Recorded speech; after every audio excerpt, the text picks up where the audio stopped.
Assalamualaikum warahmatullahi wabarakatuh. Saya Dewiana Lubis, calon guru penggerak Angkatan 10 dari Kabupaten Serdang Bedagai.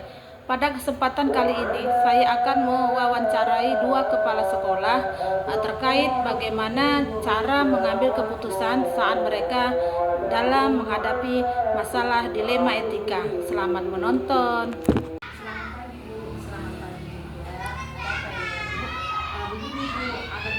Dari CGP saya, Bu, kami ditugaskan untuk mewawancarai beberapa orang kepala sekolah. Saya inisiatif kami di kepala sekolah saya, itulah yang saya wawancarai. Boleh ya, Bu? Ya, tentu saja. Silakan, Bu. Tentu Ibu selama menjadi kepala sekolah di sini ataupun sekolah Ibu yang lama, pastilah Ibu sering mengalami kasus-kasus, baik itu kasus dilema etika ataupun rujukan moral. Pertanyaan saya, Bu, bagaimana cara Ibu mengidentifikasi kasus-kasus tersebut, Bu?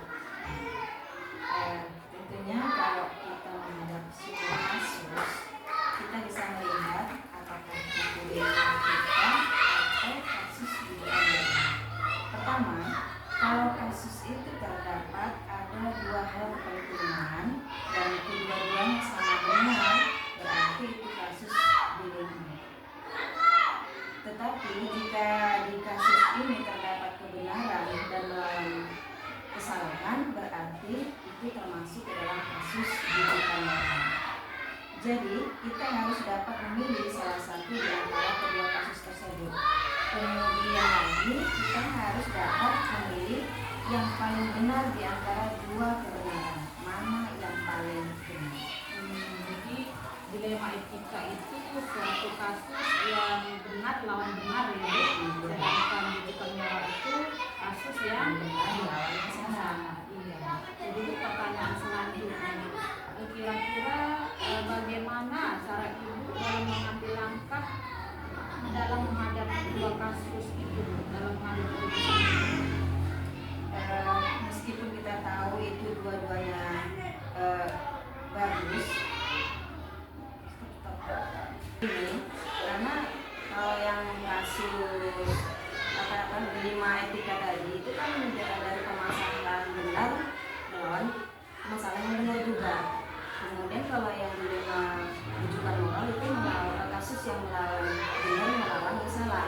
Nah, dalam hal ini ya langkah-langkah saya yang pertama yang menggunakan para guru, kemudian orang-orang yang terlibat juga dalam permasalahan tersebut, kemudian kami bermusyawarah mencari pertimbangan-pertimbangan daripada penyelesaian, kemudian baru menentukan mana penyelesaian yang terbaik dari keputusan yang sudah disepakati.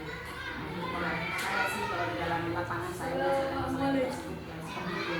Oh, jadi Ibu di sini tetap membutuhkan orang lain lah ya, termasuk guru-guru Ibu, kemudian Wakasek tadi ya, Bu. Jadi Ibu tidak memutuskan sendiri ya, Bu? Ya, tentu saja, karena itu kan ibaratnya masalah itu kan bukan masalah saya, itu masalah bersama yang diselesaikan secara bersama-sama dengan kesepakatan bersama.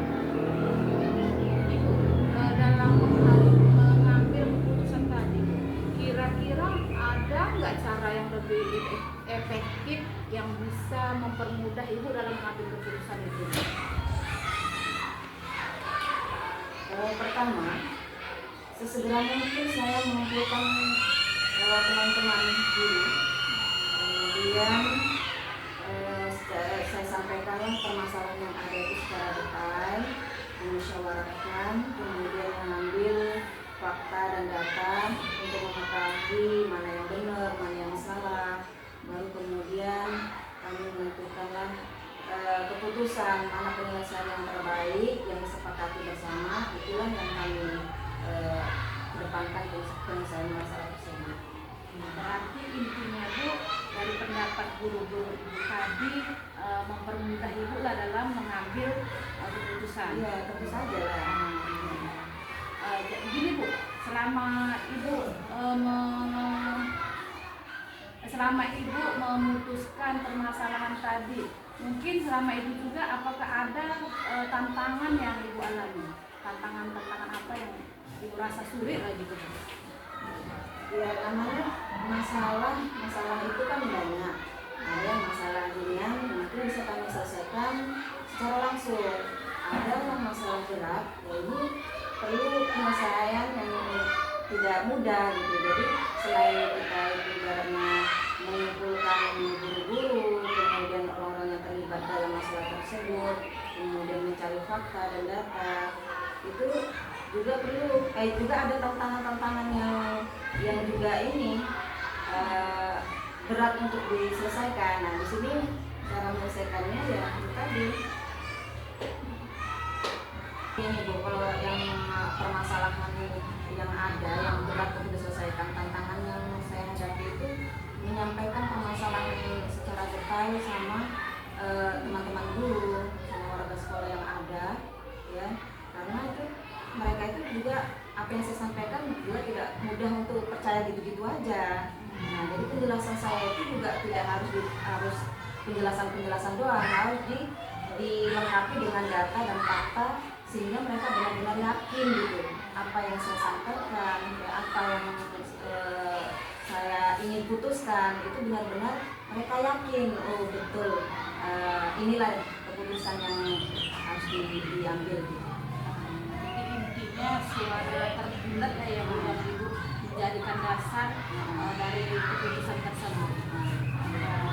Jadi Bu, kira-kira Ibu dalam penyelesaian ini masalah kasus ini